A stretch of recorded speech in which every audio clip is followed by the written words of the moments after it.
ओम धन्वंतरे नमः। आज हम जानेंगे कि निदान स्थान और विमान स्थान का क्विक रिवीजन कैसे करेंगे, कौन कौन से पॉइंट को हमको टच करना है। निदान स्थान सबसे कम समय में रिवीजन होने वाला टॉपिक है। 8 अध्याय है। ज्वर निदान उसका प्रथम अध्याय है। अपस्मार निदान उसका 8 चैप्टर है। उसमें आपको the most important thing what you have to remember that is पंच निदान। उसके अंदर फिर निदान पूर्व रूप रूप उपसय संप्राप्ति रहता है।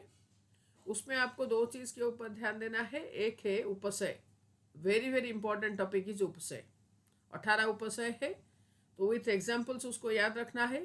और always keep it in mind, जब भी आप कोई एग्जाम्पल देखते हो तो don't try to learn only the book example, always try to create your own example. Then only you will be sure that you have understood the concept. तो उसके बाद आपको क्वेश्चन जो भी आए आप उसका आंसर कर सकते हो और सही कर सकते हो। तो उपसय निश्चित देखना है और वो बहुत इंपॉर्टेंट है। उसके नेक्स्ट आता है पूर्व रूप। निदान स्थान का नेक्स्ट उपसय जो मोस्ट इंपॉर्टेंट पार्ट इज पूर्व रूप। तो वो जो 8 रोग है, ज्वर, रक्तपित्त, गुल्म, प्रमेह से शुरू करके अपस्मार तक, इन सब का पूर्व रूप जो है वो चिकित्सा स्थान में वर्णित पूर्व रूप से भी इंपॉर्टेंट है। तो आपको पूर्व रूप को निश्चित देखना है। जैसे कि आप देखेंगे बाहो प्रमाण जिज्ञासा, ये आपको चिकित्सा में शायद नहीं मिलेगा, ये निदान स्थान में ही मिलेगा। जैसे कि आप देखोगे अन्न काले आयास, तो राज्यक्षमा या शोषण निदान का पूर्व रूप है। और ऐसे ही गुल्म में आप देखेंगे पाककाले अयुक्त या छर्दे उद्गार। तो इस टाइप से जो टिपिकल पूर्व रूप है ये आपको निदान स्थान में ही मिलेंगे, तो उसको ध्यान देना है। निदान स्थान में 8 रोगों का संक्षिप्त में चिकित्सा सूत्र भी बताया गया है। जैसे कि वो बता रहे हैं कि संशोधन उपशमन, जैसे कि कहते हैं कि ज्वर के पूर्व रूप स्थिति में लघु असनापतर्पणं बा। तो ये सारे चीजों को, ये जो चिकित्सा सूत्र है एकदम छोटे छोटे हैं, लंबे श्लोक नहीं है, तो इसको ध्यान देना है। 8 चैप्टर दैट इज योर अपस्मार निदान, वहां पर निदानार्थकर रोगों के बारे में वर्णन होगा। बिल्कुल भी स्ट्रेस नहीं होना इसके लिए। निदानार्थकर रोगों का अर्थ है एक रोगों को हम अगर समय पे चिकित्सा नहीं करते हैं, उपेक्षा कर देते हैं, तो कालांतर में कोई उपद्रव को उत्पन्न करता है, तो वही है निदानार्थकर रोग।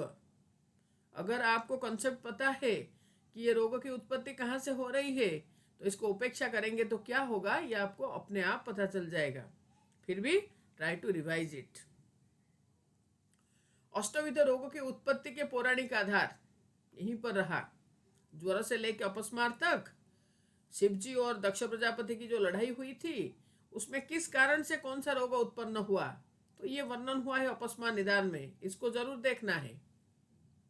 और इसी अध्याय में सुख साध्य, कष्ट साध्य, याप्य और प्रत्याख्य, इसका भी एक छोटे छोटे डेफिनेशन दिया है, तो उसको भी देखने के लिए नहीं भूलना। नेक्स्ट कम्स योर विमान स्थान। तो विमान स्थान थोड़ा सा बड़ा है, लेकिन आधा घंटा टोटल लगेगा रिवीजन करने के लिए आपको। प्रथम अध्याय का नाम है रस विमान। उसमें आपको देखना है कि पिप्पली, क्षार, लवण, इन तीनों का अति प्रयोग निषेध है। लगातार लंबे समय तक अतिमात्रा में सेवन निषेध है, तो सेवन करने से क्या होता है। फॉर एग्जाम्पल आप देखोगे आपात भद्रा और आपात भद्र। आपात भद्र इज योर लवण एंड आपात भद्रा इज योर पिप्पली। तो इस टाइप से द मोस्ट इंपॉर्टेंट पॉइंट्स, उसको पिप्पली, क्षार, लवण के बारे में देखना है कि अति सेवन करने से क्या रोग होता है। अष्टविध आहार विधि विशेष आयतन, इसको जरूर देखना है। आहार विधि विशेष आयतन है वो। प्रकृति सम समवेत सिद्धांत, विकृति विषम समवाय सिद्धांत, इसमें कुछ याद नहीं रखना है आपको, बस आपको ध्यान में रखना है ये आचार्य चरक का कंट्रीब्यूशन है, प्रकृति सम समवेत और विकृति विषम समवाय। नेक्स्ट इज योर त्रिविध कुक्षी विमानी अध्याय, जिसमें कि सबसे पहले वो बता रहे हैं कुक्षी को 3 पार्ट में डिवाइड करना है। सॉलिड फूड हम लेंगे 1/3 लेंगे द्रव, और 1/3 फॉर दोष संचरण हमको रिक्त रखना है। तो उसमें अमात्र आहार से क्या होता है वो वर्णन हुआ है। हीनमात्रा और अतिमात्रा भोजन करने से क्या रोग होगा, दोष प्रकोप क्या होगा, उसको देखना है। आम 2 प्रकार के हैं, अलसक और विसूचिका, तो हाउ दे आर डिफरेंट और उसका चिकित्सा सूत्र क्या है, इतना ही इंपॉर्टेंट है त्रिविध कुक्षी विमानी अध्याय में। Next is your chapter number 3, that is जनपद ध्वंसीय विमान। जनपद ध्वंस का घटक क्या है, वायु जल देश काल, उसका कारण क्या है, प्रज्ञापराध, चिकित्सा क्या है, श्रेष्ठ चिकित्सा पंचकर्म है, और उसके बाद वहां पर ब्रह्मचर्य भी है, सद्वृत्त भी है, स्थान परिवर्तन भी है, कर्म भेद, उत्तम कर्म, मध्यम कर्म, हीन कर्म, अपतर्पण के टाइप्स, आमाशय समुत्थ विकार का चिकित्सा बताया गया, तो उसके चिकित्सा में अपतर्पण है, तो अपतर्पण के टाइप्स वहां पर है, तो कहां पर कौन से अपतर्पण करना है, 3 प्रकार के अपतर्पण है, लंघन, लंघन पाचन, दोषावसेचन, तो कहां पर हमको इन तीनों का एप्लीकेशन किया जाएगा, that much only important. Next is your त्रिविध रोग विशेष विज्ञानीय विमान। तो रोग परीक्षा, रोगी परीक्षा तो कई तरह की आप पढ़ते हो, लेकिन विशेष विज्ञानीय वो है 3, उसके बारे में आप ऑलरेडी सूत्रस्थान में भी पढ़ रखे हो। तो यहाँ पर the most important is the name of the chapter and then अनुमान। तो अनुमान में जो एग्जाम्पल्स दिया गया है, जैसे कि मेधा का अनुमान कैसे करेंगे, धैर्य का अनुमान कैसे करेंगे, ग्रहणी के मृदु दारुणत्व कैसे अनुमान करोगे, तो ये सब जो दिया है उसको ही देखना है, इतना ही इंपॉर्टेंट है यहाँ पर। Next is your chapter number 5, that is your स्रोतसाम विमानी अध्याय। 13 स्रोतस के मूल है। रिसेंटली एक वीडियो हमने डाले थे स्रोतस विज्ञान करके, क्वेश्चन आएगा तो उतना ही आएगा कि 13 स्रोतस के मूल क्या है, कंपैरिजन विथ सुश्रुत, और श्रोत विद्ध लक्षण आचार्य सुश्रुत बता रहे हैं, श्रोत दुष्टि लक्षण आचार्य चरक बता रहे हैं। तो चरक ने जो दुष्टि बताए हैं तो उसका कारण क्या है, स्पेसिफिक निदान, जैसे कि बारुण्याश्च अतिशयवनात् मेदव स्वतदुष्टि के निदान है, जैसे कि भुक्त्वा तो सोपतांग दिवा मांसव स्वतदुष्टि के निदान है। तो ऐसे ही द मोस्ट इंपॉर्टेंट निदान को आपको लर्न करना है। चिकित्सा सिद्धांत मीन्स कौन सी स्वतदुष्टि में चिकित्सा क्या करना है, तो इस चीज के ऊपर ध्यान देना है। Next is chapter number 6, that is रोगानिक विमान। इसका अर्थ है रोगों के टाइप्स कितना है। तो रोगों के एकविध भेदत्व के बारे में यहीं पर वर्णन हुआ, रोग सामान्यात। चतुर्विध अग्नि के बारे में यहाँ पर वर्णन हुआ, जिसमें कि आपको सिर्फ याद रखना है कौन सी दोषाधिक्य से अग्नि कैसा रहेगा, और उसके साथ याद रखना है सर्वोपचार सहा, that is due to your तीक्ष्णाग्नि। और उसके नेक्स्ट आपको याद रखना है दोषाधिक्य के अनुसार चिकित्सा सिद्धांत क्या होगा, जैसे पुराना मध्य कहां पर दोगे और सुरासव विधान कहां पर है। तो ऐसे जो चिकित्सा में जो डिफरेंसेस है सिर्फ उसको देखना है। चैप्टर नंबर 7, व्याधित रूपीय विमान। तो 6 में पढ़े रोगानिक विमान मीन्स रोगों के भेद, 7th में पढ़ रहे हैं व्याधित रूपीय। तो व्याधित इज रोगी, तो रोगी कितने प्रकार के हैं, गुरु व्याधित, लघु व्याधित। और उसी अध्याय में विंशति कृमि के बारे में वर्णन हुआ। तो विंशति कृमि के हेत्वादि सप्तक गुण याद रखना है, और उसमें भी फिर सप्तक गणों को डिटेल में याद करने की जरूरत नहीं है। याद रखना है आपको हेतु क्या है, नाम क्या है, स्वरूप क्या है, लक्षण क्या है, और लास्टली वो बताएंगे चिकित्सा।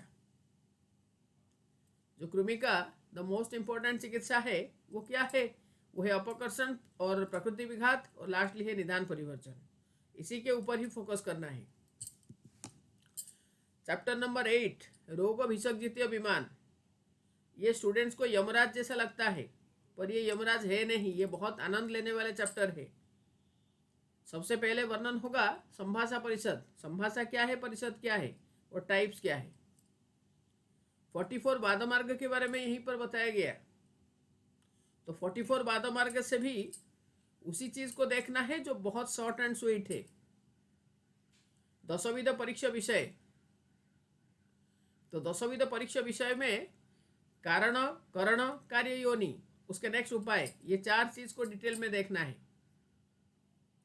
दशविध आतुर परीक्षा, जिसमें कि प्रकृति परीक्षा से शुरू करके बय परीक्षा तक है।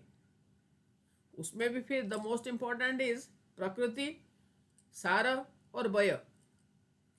प्रकृति लक्षण, वात प्रकृति, पित्त प्रकृति, कफ प्रकृति का जो विशेष लक्षण है उसको देखना है। जैसे कि सुकुमार अवदात गात्र, तो कफ और पित्त ये दोनों का लक्षण है। द्वंद्व का पित्त प्रकृति का लक्षण है।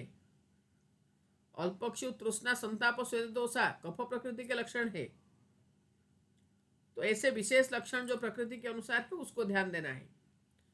अष्टविध सार पुरुष, कुछ ही दिन पहले ही सार परीक्षा के बारे में एक वीडियो हमने डाले थे, कंपैरेटिव है वो चरक सुश्रुत का, उसको जरूर देख लेना।